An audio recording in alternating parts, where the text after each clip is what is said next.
¿Qué pasa con esos chicos que no llegan?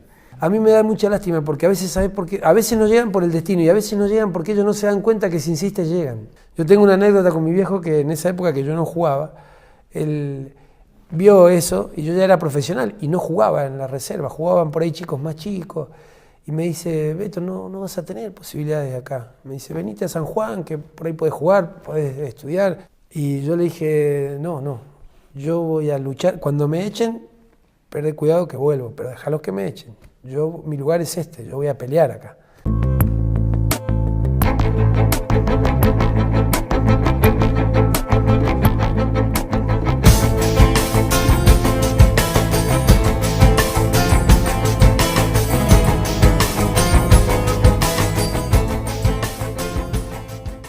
La vida de Beto Naveda quizás se repita en muchos futbolistas. Nacido en un hogar donde se respiró fútbol, casi al lado de la cancha de San Martín, una niñez ligada a una pelota y un debut joven en primera. Después, el sueño dorado de medio país, jugar en la primera de Boca. A partir de allí, el largo proceso de descenso que en su caso lo llevó por países de Europa y América. Todo pasó rapidísimo, como es la vida del deportista de élite.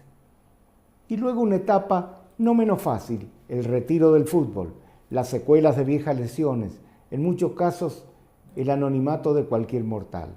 Pero en este punto es donde, en el caso de Beto Naveda, comienza otra historia, que lo diferencia de muchos otros deportistas, porque Beto pudo asegurarse su futuro económico, formó una familia que es su sostén y su felicidad.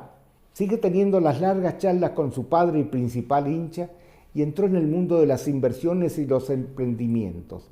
Y hasta fue convocado para colaborar en la conducción del deporte sanjuanino. Por eso da gusto una entrevista con Naveda, porque fue capaz de hacerse y rehacerse, y es un ejemplo a seguir. Beto Naveda, bienvenido. Comencemos hablando un poco de tu familia, tu padre futbolista también. Sí, mi padre futbolista, mi madre maestra de escuela y bueno, y 3 hermanas mayores. Soy el más chico de 4 hermanos. Alicia, Claudia y Marcela son mis 3 hermanas y con un viejo que laburaba en la policía, jugaba al fútbol y en el Banco Hispano en esa época. No sé cómo hacía con los tiempos para hacer todo. Pero tu viejo fue toda una institución en el fútbol sanjuanino. Fue parte de un San Martín glorioso que de los que me hicieron hacer hincha de San Martín, ¿no? Sí. La verdad que bueno, yo por mi edad no lo he podido ver a ese equipo, pero siempre me dicen por la calle, el que era bueno era tu viejo, no vos. Sí. Yo decía, sí, es verdad. La comparación es esa cuando siendo uno tiene el mismo nombre y apellido que el padre. Sí, ¿no? Pero yo la verdad siempre lo he tomado con un humor y bueno, y la admiración que le tengo a mi viejo como jugador, que lo he visto de grande, que lo he disfrutado y hasta el día de hoy lo disfruto jugando con nosotros. Pues es que a mí en mi memoria guardo lo que era el fútbol de aquella época. Después vino la televisión, vinieron los torneos nacionales y todos aprendimos mucho más de los equipos de Buenos Aires que de los sanjuaninos. Pero hubo una época en San Juan donde el fútbol era importante, llevaba mucha gente a la cancha. Tal cual, sí, bueno, creo que ellos han sido la época esa camada de San Martín que ganaban casi todos los campeonatos, sí. Creo que perdían 1 o 2 partidos en el año. Bueno, mi viejo siempre tiene recuerdos del año 64, donde salieron campeones argentinos en el campeonato de Adrián Béccar Varela.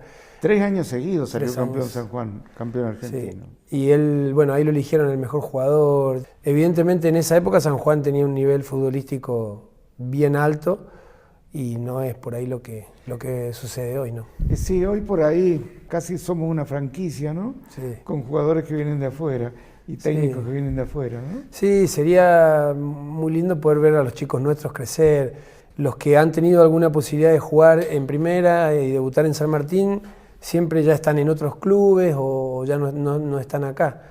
En las provincias no tenemos posibilidades de hacer algo en el fútbol o de trascender si no usamos las inferiores, porque los recursos económicos en las provincias siempre son menores que los equipos que están en Buenos Aires. Entonces los jugadores, no por desmerecer los jugadores que están acá, que son grandes profesionales los que vienen y estamos agradecidos que vengan a jugar a nuestra provincia, pero los mejores siempre están Y si allá. aparece uno bueno acá, se lo llevan. Se los llevan rápido. Bueno, Beto, hablemos un poco de tu niñez. ¿Dónde fue? ¿En Concepción? En Concepción yo nací en la calle Lautaro, la pared de la casa de mi padre divide la casa de la cancha de San Martín.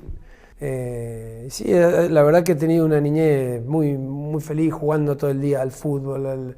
He disfrutado mucho la niñez. Tu vida pasaba por el fútbol en esa época. Jugaba a todo, a natación, a la pelota paleta, nos íbamos al frontón, a todo. Pero sí, el fútbol, desde los 4 años que fui a la escuela de fútbol de Juan José Chica y Rogelio Mallea, que mi viejo me llevó y me depositó ahí, no sabía, te imaginas, era chiquitito así, no sabía ni dónde pararme en la cancha. Y a partir de ahí, sí, el fútbol fue siempre. ¿Y a qué escuelas ibas? Iba a la escuela Esteban Echeverría, la que queda en La Salta y Circunvalación, en el primario, y después en el secundario a la Escuela Normal Sarmiento. Y tu vida pasaba por la escuela y jugar en San Martín. Escuela y entrenamiento, todos los Entrenamiento. días. Exacto, y los fines de semana jugar. ¿Y hiciste todas las divisiones? Todas las inferiores de San Martín, sí, sí. Todas las inferiores hasta que debuté en primera joven, creo que sí tenía 14 años, me parece. ¿14 años? Sí, era chiquito, pero bueno. ¿Y cómo fue ese debut? Porque con 14 años enfrentar a jugadores ya Sí, hecho no es fácil. Y como con mucho miedo, era miedo del debut, una vez que entré a la cancha ya se me pasó, pero sí, a ver, el debutar en primera para un futbolista es el sueño máximo, o sea, es como decir, viste, lo pude lograr, porque siempre uno pelea con sus rivales y con sus compañeros para poder ascender y poder lograr un lugar. ¿Y lograste mantener el puesto con 14 años? No, jugué un partido, 2 y después me fui. No, porque aparte de ahí me fui a estudiar a Córdoba, tuve un plazo que me fui a estudiar a Córdoba, había dejado el fútbol. Muy pocos partidos porque recuerdo que ahí mi viejo me había llevado un par de materias y había una pretemporada que hacer con el plantel de primera y me dijo, no, tu lugar está tenés que estudiar. ¿Y después cortaste la posibilidad de seguir estudiando? Y después seguí estudiando en Buenos Aires, estudiaba y entrenaba. Ahí la verdad que la pasaba complicado porque era entrenar mañana, entrenar a la tarde y a la noche iba a la facultad. O sea, me quedaba poco tiempo para estudiar también. ¿Llegaste a recibirte? No llegué porque ahí en segundo año de abogacía en la Universidad de Morón, bueno, ahí ya estaba cerca de debutar en la primera. Y bueno, tuve una frustración, una materia que estaba con los parciales, las estaba probando y el último parcial nos toca jugar con Ñul en Rosario. Y viajo a jugar y bueno, cuando llego le digo al profesor que no había podido rendir, que si me permitía rendir para poder... Me dijo, no rendiste, te tenés que... Perdiste. A fin de año, claro. Y tenía razón el profesor, pero bueno. Ahí donde es como fue un impacto que me di cuenta que no era compatible, porque hacía también mucho esfuerzo, ya estaba en un nivel alto ya de... ¿Ya estaba jugando en Boca? Sí, ya estaba en Boca. ¿Y cuál es ese traspaso del chico que va del interior a jugar a Boca? Sí, nosotros en esa época no había tanta televisión, no se conocía lo que es la cocina que hoy se conoce del fútbol, porque hoy te transmiten las inferiores, la reserva. Y sí, fue un impacto muy grande, ya el ir a la cancha nada más, ya ver las canchas llenas, es monstruoso, ver la Bombonera llena de gente. ¿Es cierto que tiembla? Late, late, sí, la verdad que es impresionante adentro. Tanto para lo bueno cuando haces un gol o como para cuando también las cosas no salen tan bien y se escucha el murmullo, se escucha las puteadas de la gente, pero como que... lo veía muy lejano llegar a jugar en primera. Habían tantos buenos jugadores en las inferiores, y yo veía, y bueno, yo era uno más. Me esforcé mucho para llegar. Tuve que tener mucha voluntad, mucho esfuerzo, no bajar nunca los brazos. También tuve la posibilidad de estar en el sub-20 argentino. Fueron cosas que se van dando para que después, porque a veces para un futbolista es el destino, a veces está y a veces no. Y mucho tiene que ver también el técnico, ¿no? Tiene muchísimo que ver el técnico. Yo cuando llegué me tocó vivir la etapa del maestro Tavares y era la época en que Boca tenía 60 profesionales y no jugaba, casi los chicos de la inferior del club no tenían. Y justo en ese momento que a mí me hacen contrato porque habían jugadores que eran muy buenos, los habían dejado libres, se habían ido a otros clubes y habían sido figuras en otros clubes. El caso de Berti, por ejemplo, que justo se había ido a River. Entonces a los dirigentes les agarró miedo, dijeron, los que juegan bien no los dejamos ir más. Y me hacen contrato, pero no tenía posibilidades de jugar en primera porque habían 40 profesionales. Yo siempre estaba ahí, no jugaba, entrenaba y no jugaba. Y bueno, hay un partido en la cancha de Independiente y un jugador que iba al banco de primera se olvida el DNI. Por eso digo las oportunidades y el destino. Sí, sí. Entonces el chico que iban a poner en reserva le dicen no juegue porque va al banco de primera y me toca a mí que iba al banco de la reserva ese partido. Yo estaba preparado, pero bueno, uno nunca sabe si te toca o no te toca. Bueno, tuve la suerte de jugar ese partido en cancha de Independiente en la reserva, ganamos 3-1. Yo hice el gol. Yo obviamente sin saber que en la tribuna estaba el profesor Aberger y Rabina, que el lunes siguiente se hacían cargo del equipo y en 2 meses debuté. Rabina vino a dirigir a San Juan. Y después Rabina vino a dirigir a San Juan. Vos mencionaste al maestro Tavares. Es un personaje distinto, ¿no? Dentro del mundo del fútbol. Sí, creo que él ha perdurado en el tiempo, se ha actualizado. Yo en Boca no lo pude compartir porque yo estaba muy lejos del plantel profesional en ese momento cuando él estuvo. Pero una persona que uno lo ve con sus problemas físicos hoy, dirigiendo una selección como la uruguaya, sí, y con la trayectoria de él, ¿no? Sí, es un hombre admirable. Un hombre muy admirable y creo que también es admirable la Asociación del Fútbol Uruguayo, que mantiene una línea de hace años y sí, a veces se le dan los resultados y a veces no, y ellos eligieron una línea. ¿Tuviste de técnico a Menotti? Y después, claro, debuté con Aberger y lo tuve creo que el más grande. ¿Pero pudiste charlar alguna vez con él? Sí, muchísimo, porque él nos hablaba siempre. Creo que él nos educó, los jugadores que lo han tenido a Menotti, y nos ayudó a entender el fútbol de otra manera. Nosotros queríamos jugar, ganar, ir para adelante, como cualquier jugador, como acá, y él que nos decía, no es ganar por ganar, es cómo ganar, es cómo jugamos. O sea, el resultado es la consecuencia de cómo uno hace las cosas.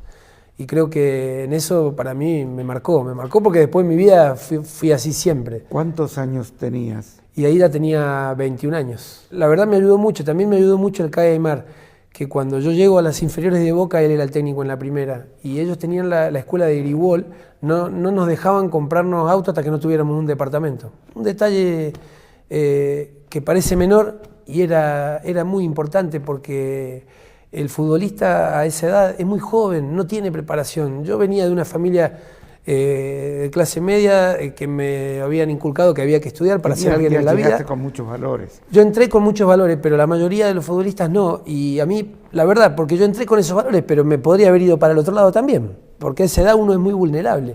Llegar a estar en la reserva o en la primera de Boca, ¿hacías diferencias económicas? No, en la primera, en la reserva no te pagaban muy poco, era el contrato que cobrabas y nada más. Y en la primera ya podías cobrar plata y podías comprar departamentos, ya podías pensar en invertir o en hacer cosas, ¿no? Boca y River siempre han pagado muy bien, siempre son los que mejor han pagado. ¿Y un día te fuiste, dejaste Boca? Sí, de Boca tuve un paso muy corto por Quilmes. Cuando vuelve Diego y viene Canigia, viene un montón de jugadores con Bilardo, que también lo tuve ahí una etapa muy corta. Has tenido todos los máximos. Sí, de casualidad, Bilardo, pero sí. Con Bilardo también, Menotti. Con Bilardo tuve menos relación porque no jugué.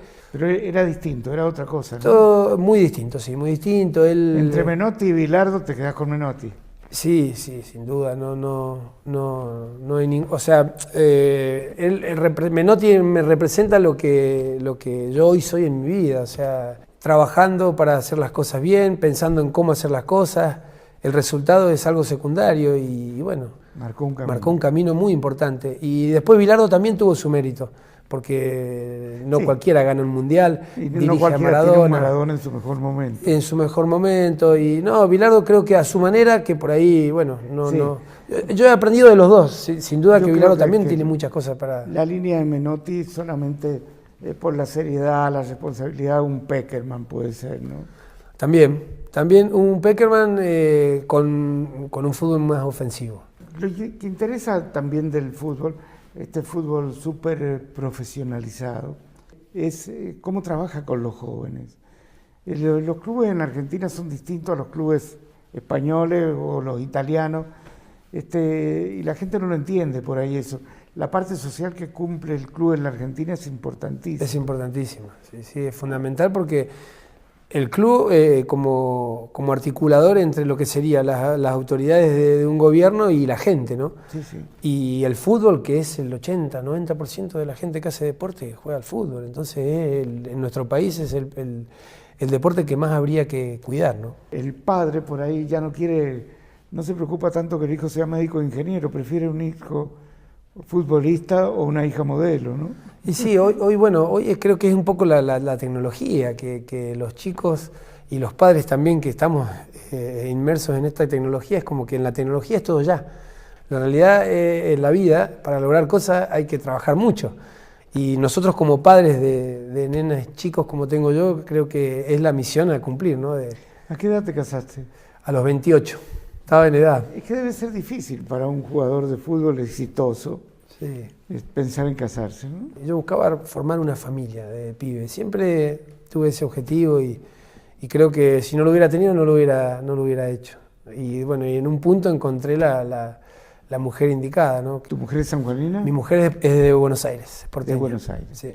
¿Y cuántos hijos tuviste? 3. Agustina, que hoy ya tiene 19, Martina y Catalina. Está bien.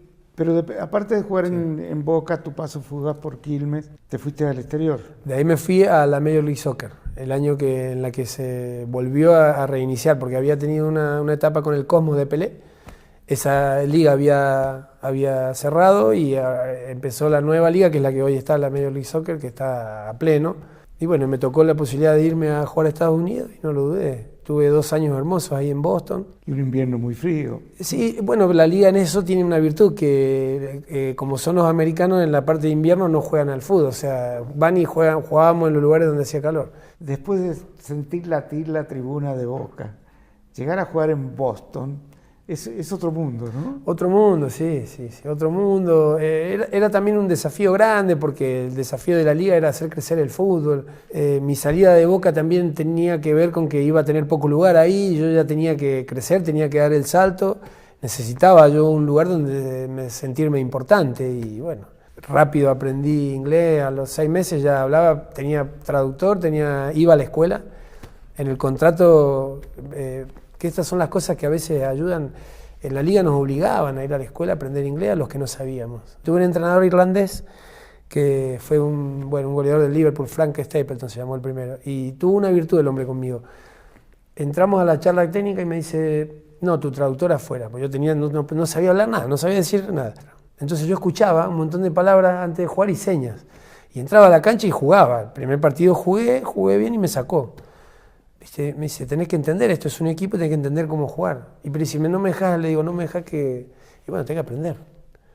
Y yo al mes, te digo, ahora, en los viajes nadie quería sentarse conmigo porque los mataba a preguntas. Ahí nomás me incentivó, me puso la manzana delante, me dijo, dale que tenés que aprender. Y yo a los 6 meses ya hacía reportajes en inglés. Era una experiencia de vida importante. Sí, importantísimo. Sí. Y bueno, y con mi señora, que ya en ese momento éramos novios, y ella también iba y venía, y bueno, siempre me acompañó. También eso es importante, tener a alguien al lado. Después de Estados Unidos fuiste... Después de Estados Unidos fui a Israel. A Israel. A Israel. 2 años en Israel, también una experiencia muy linda.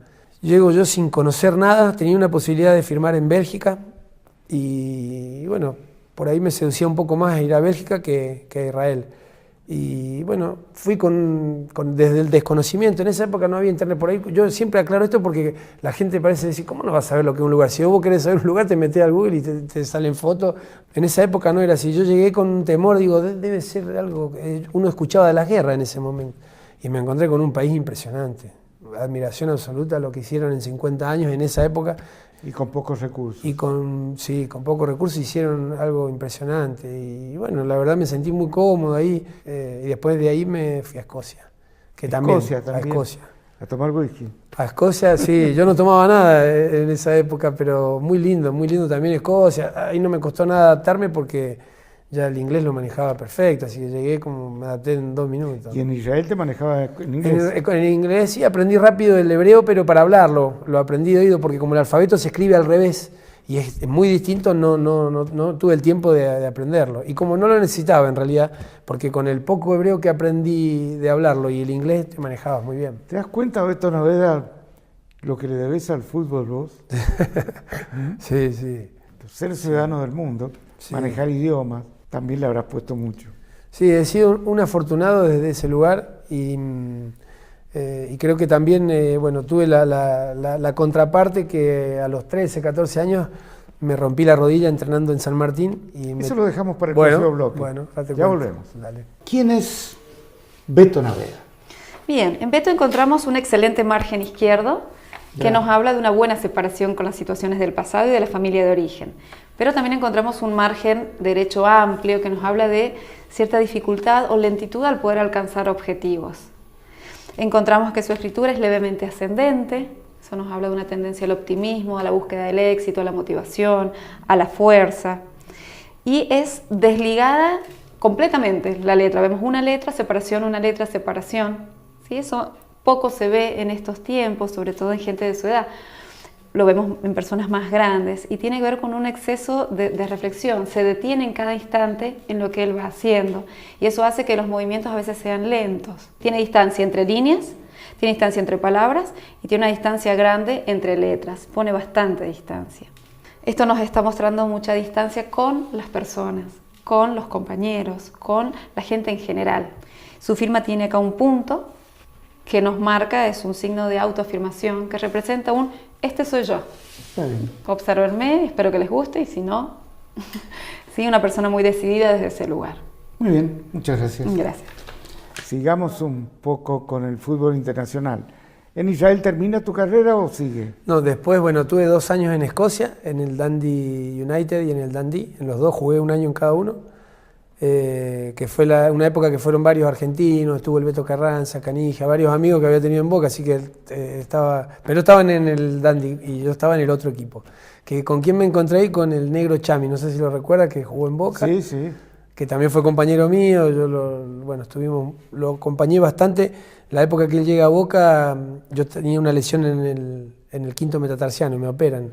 Entonces Marzolini, que era el entrenador, me dice, ayúdame con el negro que no conoce nada. Me dice, está acá, así que yo lo llevaba, lo traía y hablaba francés, así que con nosotros aprendió español rápido. Hicimos una linda amistad y cuando llegué a Escocia me devolvió la mano él, me recibió, me acompañó, me mostraba los lugares. ¿Y de Escocia? Y de Escocia era una experiencia hermosa también, porque me adapté rápido por el idioma. Pero el mundo tuyo pasaba por el grupo de futbolistas o te integraste No, a las yo ciudades? me integraba bien. La verdad que, bueno, en este caso teníamos muchos chicos futbolistas amigos que teníamos las esposas, que por ahí nos juntábamos a comer. El fútbol escocés es muy lindo, muy parecido al inglés. Y bueno, se vive con otra pasión. Mucho más tranquilo, vos podés perder un partido y capaz que a la salida te esperan 100 personas para firmar autógrafos. Es como que ellos el resultado es una consecuencia más de un partido más. Y de ahí a Italia.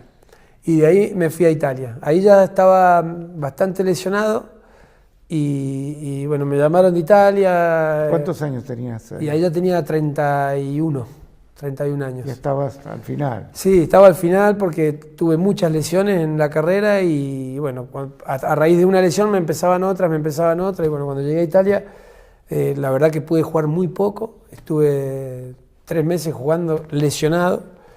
Es más, cuando terminé el contrato le dije al presidente, te devuelvo la plata porque la verdad no pude jugar. Intenté, pero no.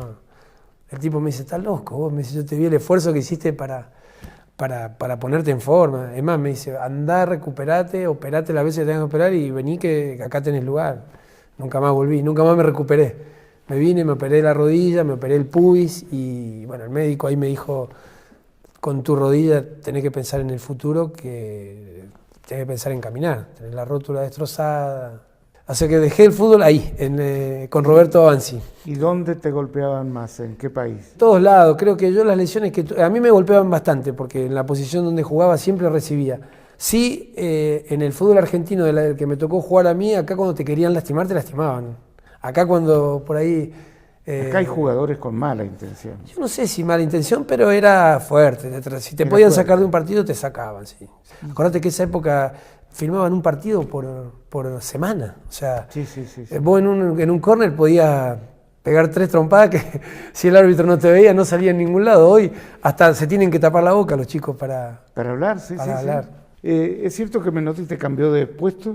Sí, yo jugaba de volante por izquierda, como era el 10 en la reserva y bueno, me dice, tenés que hacer lo mismo pero del lado derecho porque del izquierdo tenía todos monstruos, estaba el Beto Márcico, el Chino Tapia y por derecha por ahí me adapté.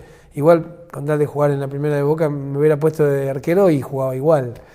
Son muchos chicos que no llegan y con muchísimas condiciones. ¿Qué pasa con esos chicos que no llegan? A mí me da mucha lástima porque a veces, ¿sabes por qué? A veces no llegan por el destino y a veces no llegan porque ellos no se dan cuenta que si insiste llegan. Y a veces no tenemos un maestro o un papá que te dice, dale que vas a llegar. Yo tengo una anécdota con mi viejo que en esa época que yo no jugaba, él vio eso y yo ya era profesional y no jugaba en la reserva, jugaban por ahí chicos más chicos. Y me dice, Beto, no vas a tener posibilidades acá. Me dice, venite a San Juan, que por ahí podés jugar, podés estudiar. Y yo le dije, no, yo voy a luchar. Cuando me echen, perdé cuidado que vuelvo, pero déjalos que me echen. Mi lugar es yo voy a pelear acá. Pero aunque sea un partido en la primera de Boca debe ser... Sí. Salvo sí. La selección argentina. Sí, yo creo que sí, a ver, obviamente la camiseta de la selección para todo jugador, pero ya es a otro nivel. Después de ser jugador de Boca o de cualquier otro equipo, es soñar con la selección. Que ¿Soñaste algún día? Sí, yo tuve la suerte de jugar en Sub-20, que no es lo mismo, por supuesto. Me quedé muy lejos, me fui a un fútbol me alejé del fútbol grande. Pero estuviste en el Sub-20 en la época de Basile, con Merlo, con Mostaza Merlo y el Coco Basile. En la época estaba Pochettino, que hoy es técnico de la categoría 71. Y fueron épocas de muchos triunfos de Argentina. Sí, todavía no arrancaba la de Peckerman, que es cuando después vino, con el Cucho Cambiaso, con todos los chicos más jóvenes, con Riquelme. Bueno, y volviste a San Juan. Después volví a Buenos Aires. Después que, tengo esa experiencia en Italia, me vuelvo a Buenos Aires, me opero, ahí tuve un momento que es difícil para el futbolista porque no sabes qué hacer. Yo tenía más o menos una posición que podía, me dediqué, compraba algunas casas, las alquilaba, hice el curso de entrenador de fútbol, andaba buscando el norte en mi vida, ¿no? Porque era muy joven para la vida y muy viejo para arrancar algo, entonces era medio complicado. Y ahí estuve varios años con mi señora en Buenos Aires. Se me ocurre decirle, porque siempre veníamos acá de paseo, de pasadita. Le digo, ¿por qué no probamos un tiempito ir a vivir en San Juan? Que no es lo mismo ir de vacaciones. ¿Y vivías de alquileres? Sí, vivía de alquileres, vivía de alquileres y sí, la verdad que tenía un buen pasar. No tenía el apremio económico, pero sí el apremio de levantarme en la mañana, me dediqué a jugar al tenis y siempre con la necesidad de buscar algo, vinimos acá y ahí sí que probamos un año. Mi señora me dijo, me trajiste engañado, me dice, porque vos sabías que te ibas a quedar. Y de a poco empezamos, también invertimos acá con algún proyecto inmobiliario, hicimos un lugar para eventos. Y ya es como que de a poco las nenas ya iban creciendo y las dos más grandes nacieron en Buenos Aires y la más chiquita nació acá. Así que ya nos quedamos. ¿Y seguís con los eventos? ¿Seguís con todo? Seguimos, sí, mi señora con los eventos. Y yo ahora también con la función mía que me toca de estar trabajando en el gobierno. Bueno, ¿y qué es lo que es el deporte? ¿Qué puede significar? Porque por ahí uno ve la vida de los triunfadores, ¿no? Y por ahí se pregunta qué porcentaje triunfa, ¿no? Un porcentaje muy chiquito. Sí, muy chiquito. Yo creo que hay dos enfoques. El deporte en la vida de una persona creo que es fundamental. Fundamental para, por ejemplo, yo hoy que soy un tipo que laburo todo el día, yo me levanto muy temprano para ir al gimnasio, para poder tener alguna actividad deportiva. Yo pienso mejor, descanso mejor. Después del alto rendimiento, que son muy pocos los que llegan en la pirámide a la parte alta y los que pueden dedicarse, es muy frustrante porque uno por el deporte deja muchas cosas y la vida es lo que es. Porque puedes ser un gran jugador y por ahí si no tenés la suerte de tener buenos contratos o de estar en el momento justo e indicado, a veces... Sí, o te quebraron. O te quebraron. Hay chicos que han ido de San Juan y no saben si fue a propósito o no, pero terminaron la carrera en 2 días. Sí, la verdad que el deporte de alto rendimiento es para tenés que tener un poco de locura para decir, yo me he operado, he hecho toda la carrera con el tendón rotuliano, con un clavo en el tendón rotuliano. Yo cuando cuento ahora te dicen todo, pero este está loco, imposible hacer una carrera con un clavo adentro. Y así también es los problemas que tengo hoy, que después tuve siempre en la carrera, ¿no? ¿Te han quedado secuelas? Sí, yo tengo ya las dos rótulas para trasplante. Sí, pero fue cambiando todo. Yo veo... Sí, fue mejorando. Hoy, uno ve películas viejas de partidos de otras épocas y ve los de ahora son verdaderos atletas. Sí, ¿no? tal cual. Sin buen estado atlético no podés jugar. No puedes jugar. Sí, ha cambiado. Y eso también hace que el juego también sea menos atractivo también, por momentos. Hay veces que se hace atractivo Sí, precisamente las combinaciones. sí. Hoy son equipos Sí, espectaculares. y son todos atletas. Ha avanzado mucho, bueno, y eso me parece genial. Por eso a veces cuando existen las comparaciones de los tiempos, No tiene nada que tiene ver. sentido, porque... Por ahí hay gente que discute quién es mejor, este o el otro. Claro, los no dos. tiene, exactamente. No tiene sentido comparar en épocas distintas. Siempre tenemos una imagen. ¿Cuál fue el gran jugador para vos de todas las épocas? ¿Argentino o no? Y a ver, a mí me tocó verlo a Diego de cerca, a Maradona, y bueno, eso, verlo a él era increíble. Lo que importa de Diego es la pasión que tenía adentro, ¿no? Una personalidad muy fuerte y un gran jugador que se hizo de muy chiquito de una villa y logró ser el jugador más grande en el mundo. Entonces, él tenía eso. Mirá que el Beto Márcico para mí también ha sido un monstruo, pero Diego Francescoli también, de esa época. Y técnico Menotti. Sí, técnico Menotti, sí, lejos. Sí, A Menotti yo le debo aprender a disfrutar del fútbol. Es más, si me preguntás, empecé a disfrutar el fútbol a partir de... ¿Cómo hacemos los sanjuaninos para que surjan jugadores? Para que no sean, no sé, casi una franquicia. Sí, y yo creo que hay que planificar, hay que pensar a largo plazo, hay que armar un proyecto y cumplirlo, independientemente del resultado, como se ha hecho en los lugares donde el fútbol ha crecido, como Alemania, España, donde, bueno, hoy son potencias porque hace 20 años se planificaron un programa de deporte, no solamente en el fútbol, y acá es planificar y después actuar acorde, hacer los seguimientos. A mí me da mucha pena eso, porque yo he sufrido en el exterior, siempre te hacen sentir que sos extranjero. Y si jugás un partido mal, vienen y te dicen, mirá que si tenemos los pibes de acá para eso. O sea, y es lógico que sea así. Y acá es al revés, acá parece que los chicos nuestros son extranjeros en su propio lugar. Beto, ¿fuiste feliz con el fútbol? Sí, yo creo que... yo no sé si la palabra para describirlo es feliz en el fútbol. Yo creo que el fútbol o el deporte de alto rendimiento te hace vivir sensaciones o situaciones en tu vida que solamente las podés vivir en ese ámbito. No creo que se pueda comparar con ver a una hija feliz. Me parece que el fútbol te da esas sensaciones.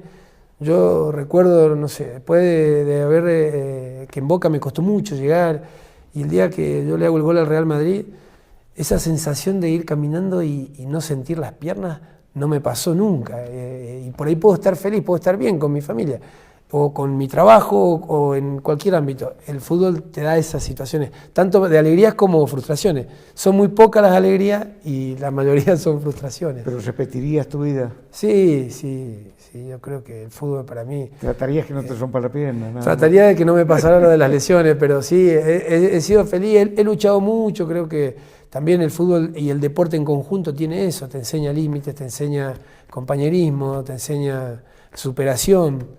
Siempre terminamos el programa con una pregunta. ¿Cuál es la canción que querés que te acompañe el día final? La canción, buena pregunta esa, ¿no? Y a mí como canción preferida es la de Frank Sinatra, a mi manera, es la que me gusta, sí. Gracias. No, por favor, gracias a ustedes.